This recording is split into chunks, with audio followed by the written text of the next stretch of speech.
This theme of human flourishing isn't just inspiring, it is foundational to the work that so many of us are doing in the renewal of classical education.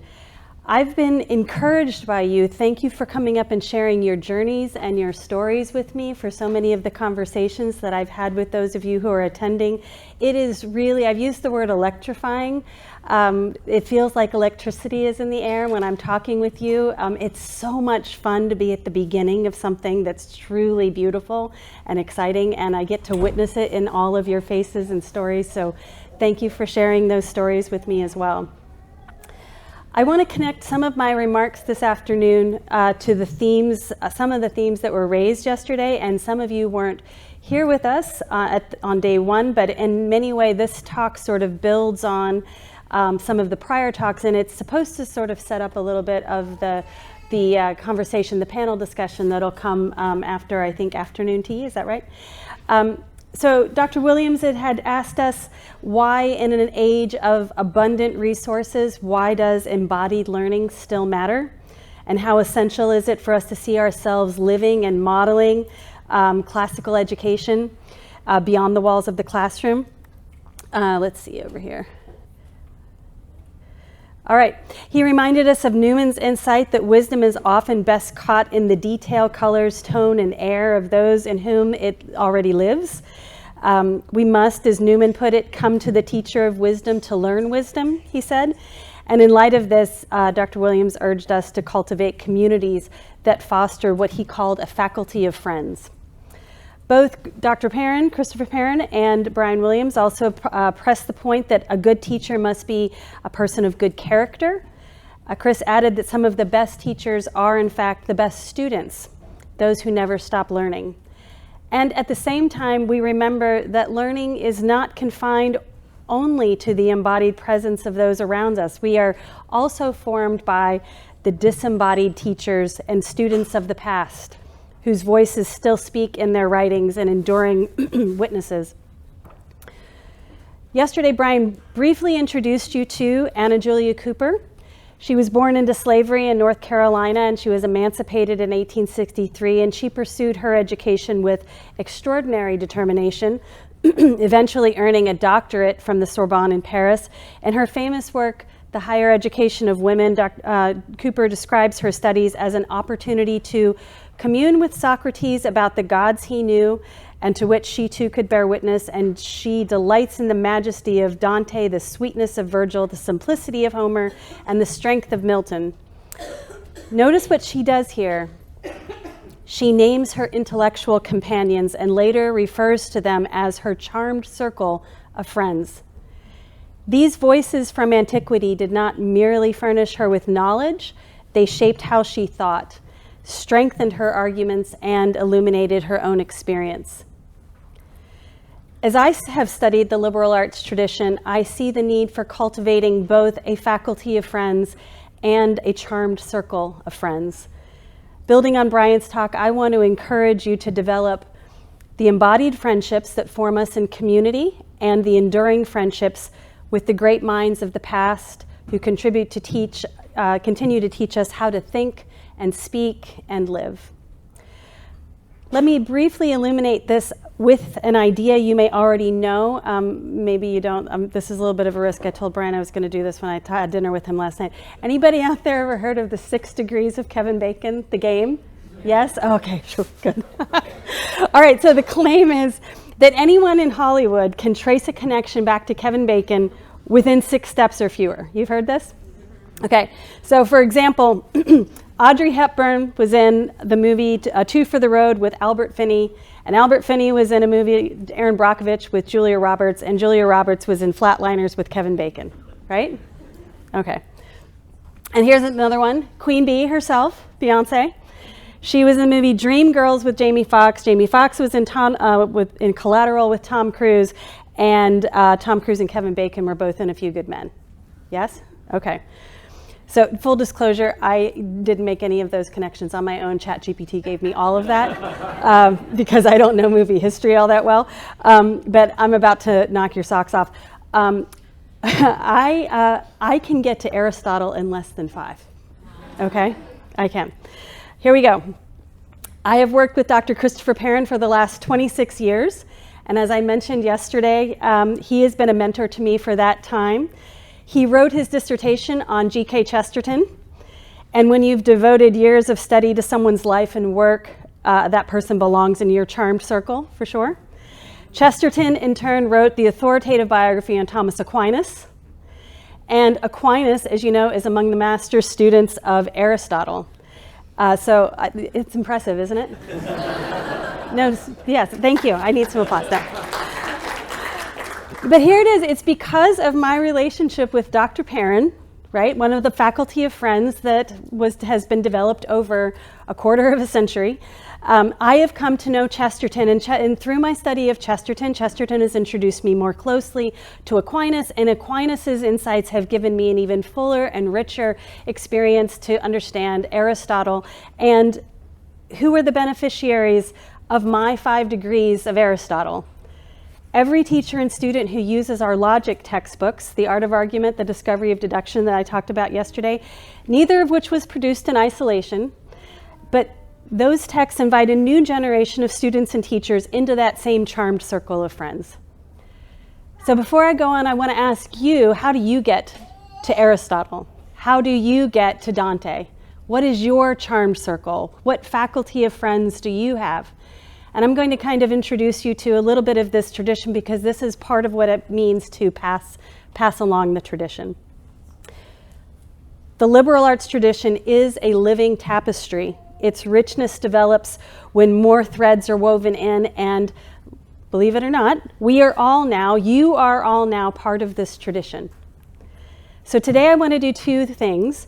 First, we'll talk about the importance of remembering and recovery in the renewal of classical education. And notice all of those words start with R-E, remembering, recovery, renewal. And we're not doing something altogether new. We are redoing something old. That's what we're doing here. And second, I will introduce you to some of the people who were some of the first doers of the work we are redoing. You'll be introduced to some of the lesser known voices who have helped keep that tradition alive throughout the centuries. And many of those folks were responsible for ensuring that the flames of the liberal tradition were not extinguished. I hope that some of the folks you'll meet today may one day be part of your charmed circle of friends. They were not only shaped by the classics, but they helped to shape the classical tradition and our history in return.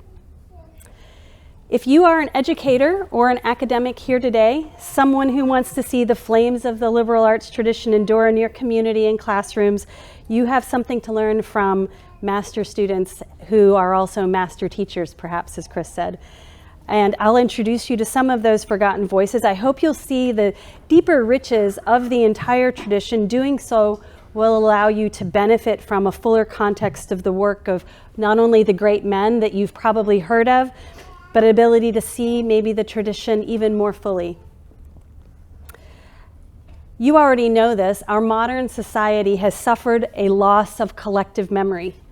And there are consequences to any society that allows itself to forget, individually or collectively in this case, essential parts of its rich heritage and the inheritance of its past. That's why the work that you're doing here in Australia is so immensely important. An exploration of the concept of memory and an understanding of its philosophical, academic, and spiritual constituents is a topic of such immense proportion that we won't be able to completely plummet steps today, but we are going to try to address it sufficiently if I'm going to be able to rightly suggest that remembering is the work of not only the gospel, but the entire Bible, and is therefore essential work even for busy educators like yourselves. It will require time for each of you to recover the unknown voices and begin the prudential work of finding spaces and places to incorporate them into your classrooms. We must consider how recovering and remembering is in fact kingdom work. 4th century theologian and father of the church, his name has been dropped here more times than almost anybody else, St. Augustine. He comes up in almost every talk. In his Confessions, he provides an exploration of memory in Book 10. He describes the storehouses of memory as, and he quotes, the faculty of his soul.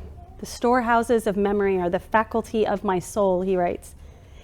It's right to note that he speaks of memory of an individual, not of the collective memory of a classically minded people spanning millennia. However, the principles of his arguments hold merit even when applied within a more universal context.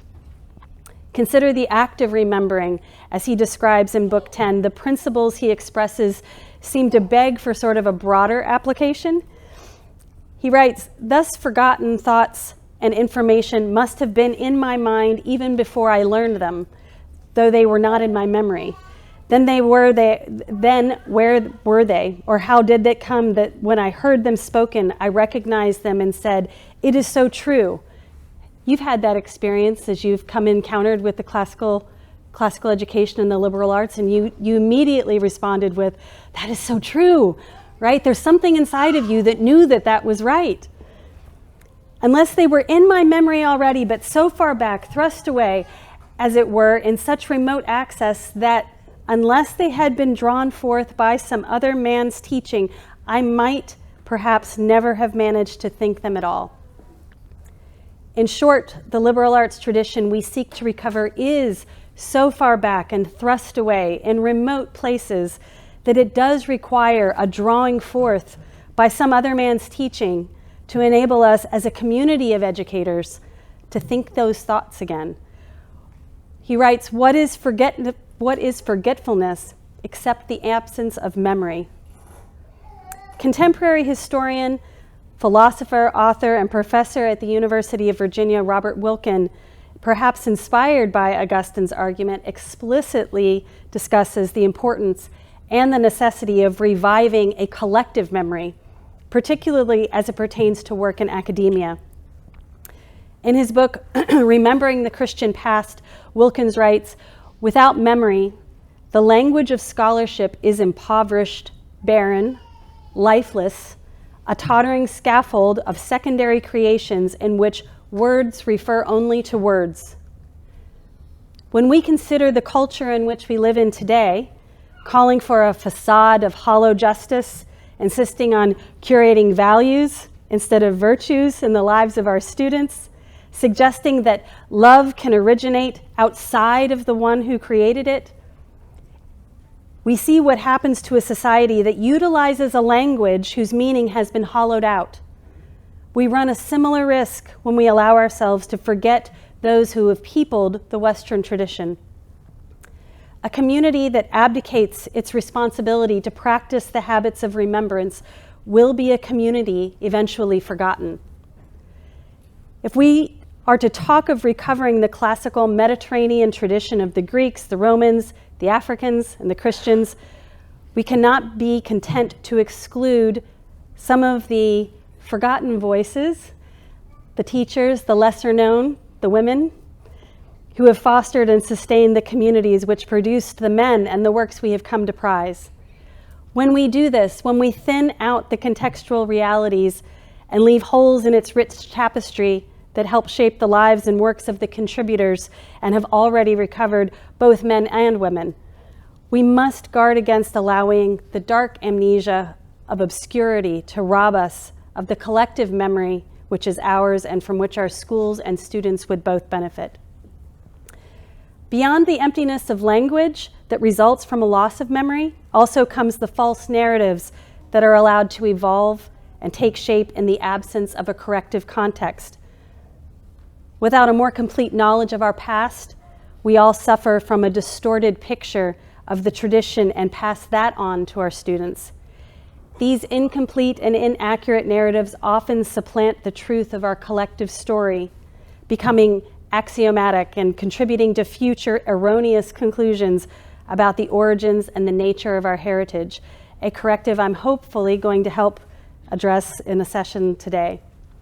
And this is one that you need to address from a purely Australian perspective. How will you pass along the liberal arts tradition within your communities?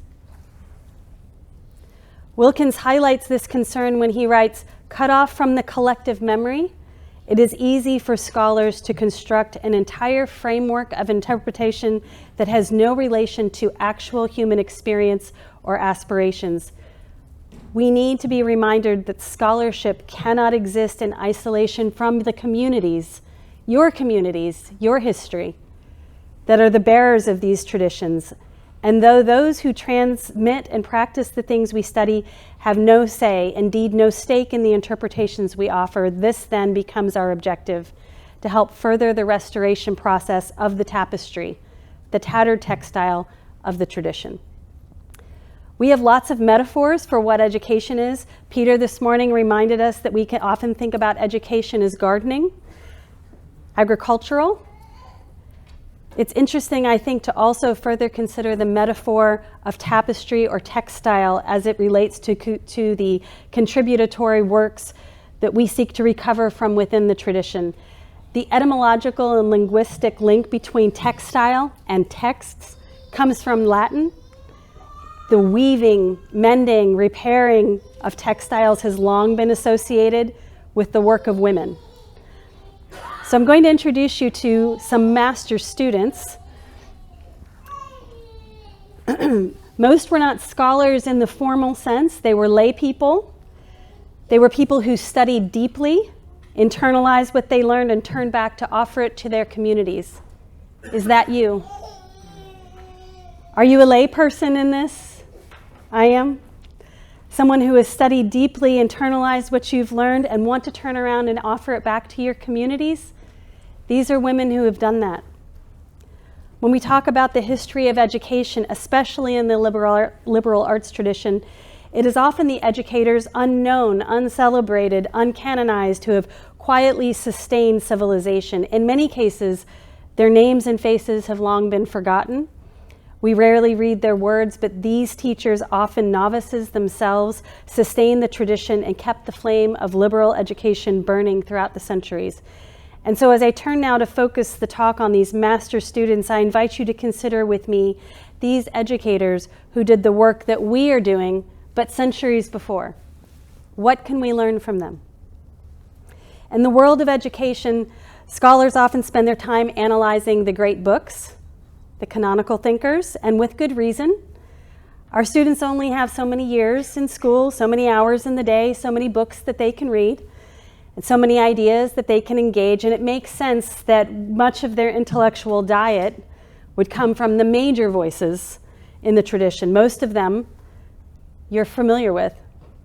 But it's also immensely valuable to study the lives and the contributions of those whose work might not be celebrated in every anthology, but whose lives as master students and gifted teachers can inspire us. They can inspire us not because they were necessarily extraordinary, but because they were faithful. A few years ago, I was asked to contribute to the Principia. You've heard a little bit about it. It's the Journal of Classical Education, a book review. I was asked to contribute a book review, and I could have chosen a work by St. Augustine or Boethius or Dante, but I chose instead to review the vision of Christine de Pizan. Christine was a significant poet of the Middle Ages, and she helped shape courtly love poetry and allegorical literature. The Vision was written in 1405, and it's her final allegorical experiment. It's about 124 pages long, and it's a poetic meditation on a student's journey towards divine wisdom. Through it, we witness the fruit of Christine's intellectual life as she attempts to navigate the complexities of her world. And in the introduction, I wrote this: Augustine was instructed by Bishop Ambrose, Boethius walked with Lady Philosophy, and Dante was guided first by the poet Virgil and then Lady Beatrice. We too are shaped by our teachers, whether past or present, embodied or in books. Few, if any, of our achievements, however, will become lasting contributions to the Western tradition. So why do we persist? If we endure working for the renewal of classical education, our legacy will more likely resemble that of the medieval poet Christine de Pizan, who, like us, took Augustine, Boethius, and Dante as her teachers. What we witness in the vision of Christine de Pizan is not a masterpiece on the order of Confessions, Consolation of Philosophy, or the Divine Comedy, but the product of a master student who clearly sees the brilliance towards which her teachers pointed The vision of Christine de Pizan then is important for classical educators and students because it models the goals of a student. I didn't choose her to elevate her as equal to or above the masters. I chose her because she represents the apprentice, the student whose voice is shaped by others, whose wisdom comes from contemplation and commitment, not fame. If we consider masters to be figures like Augustine, Boethius, and Dante, alongside Hugh of St. Victor, who I've quoted, John Milton, Edmund Burke, John Henry Newman, C.S. Lewis, Dorothy Sayers, and even Simone Weil, then someone like me must at best be an apprentice. I imagine that might be true for most of us here. Most of us who are professors or who even write curriculum, who lead schools or teach in classrooms, will never be remembered like Dante or Aquinas. Yet here you are, doing the work in the time and place that you've been given. Continuing to use myself as an example, I've worked in the renewal of classical education for the last 25 years, authored those logic textbooks, traveled around the world a little bit. This is fantastic, by the way. Through my work at Classical Academic Press, I've helped publish dozens of other resources. I've taught in classrooms and done teacher training. All of that work matters, but the world will not remember me the way that it does Aristotle, no matter how many degrees away from him I am. Not like Homer, not like Newman, and that's okay. I'm not creating canonical texts. I'm not making new knowledge. I am passing along an inheritance. I'm extending its reach, and I'm doing so with joy in my quiet station. I stand here today fully aware of that. And the work that you are going to do is going to be quiet and steady and faithful, and that will be the work that keeps the tradition alive. The liberal arts tradition does not survive because of Penguin classics or translated tomes. It survives because of teachers in the classroom, family rooms, kitchens, teachers who read, reflect, and pass along the light that they've received. The tradition endures not only because of those who wrote those great works, but because they were master students who read them, and after reading them became teachers. And so the stories I'm going to share with you today are the stories of those lesser known, often forgotten educators who have received the fire and passed it on. Here we go. I'd like to introduce you to a cast of characters, if you will. These are the women whose lives and work form threads in the great tradition of the liberal arts. Sappho was one of the greatest poets of all time. She was often called the poetess and at times the 10th muse. Hippocria, I'm going to stumble over this. Moronia, there we go. A Cynic philosopher and the wife of creative Thebes, himself a student of Diogenes, she is the only woman given a full entry among the 82 philosophers in Lives and Opinions of Eminent Philosophers, which was written by a 3rd century author.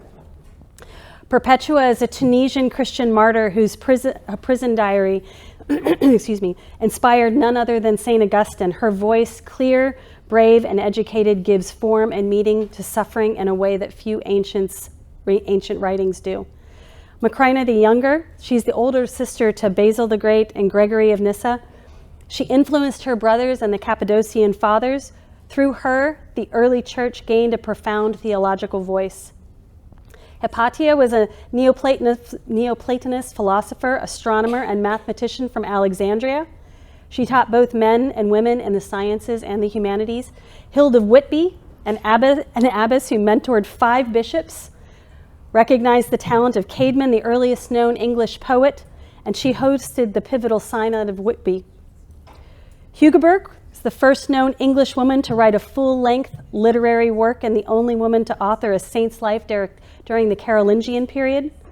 Ratsvita of Gandersheim, a dramatist who baptized this kind of racy comedies of Terence the African into some Christian drama, creating a new genre in the process. She was also the first Northern European to write about Islam. Hildegard of Bingen, she was a visionary polymath, the first woman to write a Summa, the first to compose a morality play. She was a counselor to Pope Eugenius III, and her work Scivias was ratified at a synod. Marie de France is the first known female poet of France. Julian of Norwich, the first woman to write a book in English that has survived. Christine de Pizan authored the Book of the City of Ladies and participated in the first public literary debate. She did very well, by the way. Published the first illustrated children's book and was the first woman in France to support herself solely through her writing. Teresa of Avila, a mystic and reformer, she is the first of only 4 women named as doctors of the church. Phyllis Wheatley, the first African American and at the time only the second woman in America to publish a book of poetry. Mary Jane Patterson, an American educator born to a previously enslaved mother and freeborn father. She is notable because she is claimed to be the first African American woman to receive a Bachelor of Arts degree. Anna Julia Cooper, we've introduced you to her, a classical scholar, educator, and the 4th African American woman to earn a doctoral degree. Dorothy Sayers, a lay theologian, detective novelist, and one of the first women to receive a degree from Oxford. And by the way, many of us might not be sitting here without having read her essay, right? Flannery O'Connor, an American novelist, short story writer, and essayist. Her fiction is not merely literature, it's moral philosophy and rhetoric and narrative form. She exemplifies how stories can serve as a means of intellectual and spiritual formation, which is at the heart of the liberal arts project. These women are essential, vibrant threads from which we may begin to more fully recover and weave the narratives of our intellectual heritage. But passing on a greatest hits list like this is helpful reference, but it's really not enough. The timeline like this lacks depth to really equip. If we are to draw forth forgotten voices for new generations of students, we must move past lists like this and into some stories. So I'm going to tell you a few stories today as well. I hope the stories that follow will encourage you and inspire you to continue the good work that you are doing as you reclaim and recover the liberal arts tradition here in Australia. And as you do, you're weaving your story in with these great voices and teachers of the past, forming your own charm circle of friends. Perpetua of Carthage. She offers a powerful example of what we might call Platonist Christianity. Not only was she a martyr of the early church, but she appears to have been an educated and articulate woman. Peter Dronk wrote a book called Women Writers of the Middle Ages, a critical study of texts from Perpetua to Marguerite Porte. And he introduces her story this way. Perpetua, a woman of about 22 years old, was arrested, tried, and imprisoned. On the 7th of March, she was put to death. Her offense was disobedience. As a Christian, she refused to perform a compulsory Roman sacrifice in honor of the emperor. At the time of her arrest, she was not even yet baptized into the church, only undergoing instruction as a catechumen. She was well-born, well-educated, and respectably married. Crucially for our discussion, Perpetua kept a journal. During her imprisonment, a rare and extraordinary act for a woman of her time. And through her own words, we glimpse her courage, her theological conviction, and her intellectual formation. In one passage, she recounts a conversation with her father who desperately pleads with her to recant. She writes, "When we were as yet only under legal surveillance, and my father, out of love for me, kept trying to refute me by argument to break my resolve, I said, 'Father, do you see that container over there? For instance, a jug or something?' And he said, 'Yes, I do.'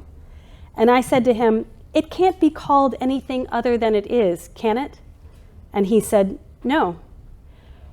She replied, 'So too, I can't call myself anything other than I am, a Christian.'" Dronk interprets this as an instance of grammatical Platonism, the belief that names are not arbitrary, but reflect the true nature of a thing. There is in this view a primordial, divinely ordained harmony between names and essences. To be called Christian for Perpetua is not simply an adopted label. It's an affirmation of the truth of who she is. The act of naming becomes an act of fidelity. Christian expresses her essence, Dronk explains. To be true to her name means to be true to herself. So Perpetua says she has chosen the name Christian because that is what she is now. She may even imply that the choice of name makes her what she is. This moment then reveals not only Perpetua's steadfastness in the face of persecution, but also how deeply her understanding of identity was formed by Platonic and ultimately Christian concepts of the soul and the good.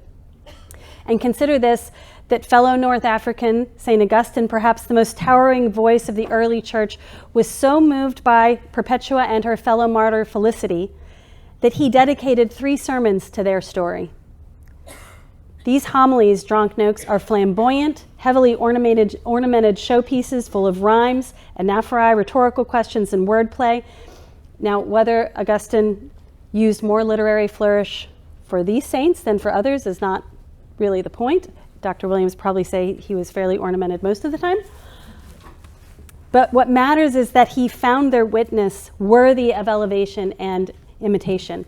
And if Augustine was inspired by the courage and conviction of these women, could not the same happen for us?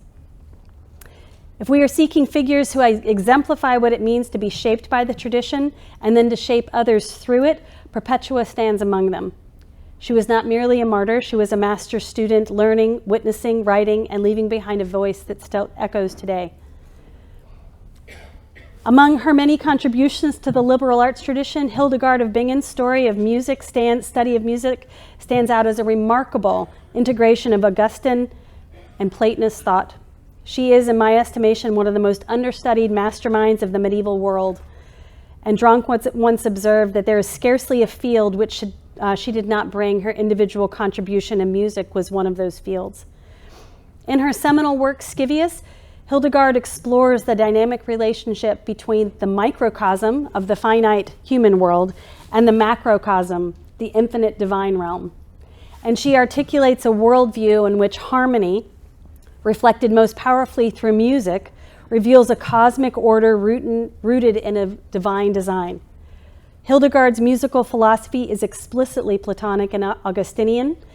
Music becomes an audible echo of eternal harmony for her. So influential was her work that Pope Eugenius III ratified Scivias at the Synod of Trier, affirming not only the text but also the prophetic role that compelled her to write it.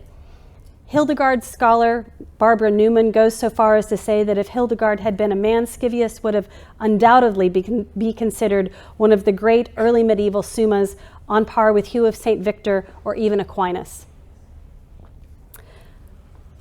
Another figure that Dr. Williams mentioned earlier is Duoda. She's a 9th century Carolingian noblewoman whose story reads like a tragic Greek drama epic. She was born in 803 AD. She married Bernard, who was a political player during a volatile reign of Louis the Pious. And after the emperor's death, Bernard unfortunately allied himself with the losing side of the conflict against Charles the Bald. In a bid to prove his loyalty, he sent their 14-year-old son, William, to Charles's court and took their newborn son, who they hadn't even named yet, with him and left Duoda to go assume his new role. And now she's childless, her husband's gone, and she's in despair, but she has a purpose. She composes a book for William called the Liber Manualis, a handbook for William. It's a mirror for princes that instructed him in theology, philosophy, and Christian virtue. Spanning more than 150 pages, it includes chapters on loving God, prayer, the Psalms, and moral formation, all represented through an Augustinian lens. Her goal was not only to guide her son's behavior, but to shape his soul.